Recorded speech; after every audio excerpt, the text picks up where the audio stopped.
काल आपण एक आंदोलन केलं. आपण सर्वजण सुद्धा त्या आंदोलनात मोठ्या प्रचंड संख्येने शेतकरी हजर झालात. त्या आंदोलनामध्ये पीक विम्याबरोबरच आपली एक प्रमुख मागणी होती, अतिवृष्टीचे पैसे शेतकऱ्याच्या खात्यात पडले पाहिजे. ऑगस्ट महिन्यामध्ये आता पाऊस पडला होता, नुकसान झालं होतं, ती सुद्धा रक्कम प्रलंबित शेतकऱ्यांची राहिली होती.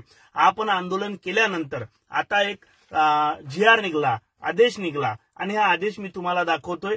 हा काल निघलेला आदेश आहे. हे आपल्या आंदोलनाचं भावांनो यश आहे आणि याच्यामध्ये तुम्हाला शेतकऱ्याची संख्या सांगतो. ज्या शेतकऱ्यांचं नुकसान झालं होतं त्या शेतकऱ्यांना पैसे पडायला सुरुवात झालेली खऱ्या अर्थाने रक्कम आहे भावांनो. ती जी शेतकरी पहिले सांगतो की जे शेतकरी येतं हे जवळपास 78,000 शेतकरी होते आणि रक्कम होती 9.5 कोटी रुपये.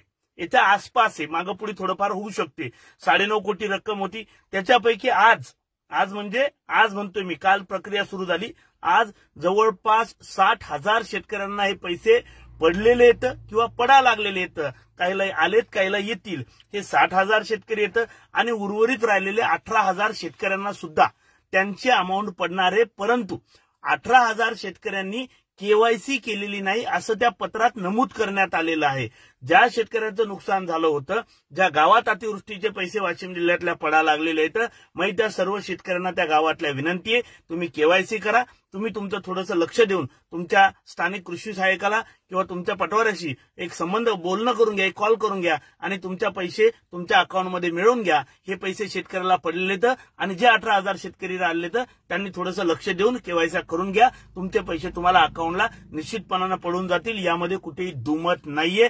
आपण जे साऱ्यांनी काल आंदोलन केलं, खऱ्या अर्थानं भावांनो याचं पहिलं यश आपल्या हातात लागलंय. पीक विम्याचे सुद्धा पैसे आपल्याला पडणं सुरू आहे. लवकरच बाकीच्यांना सुद्धा पडतील.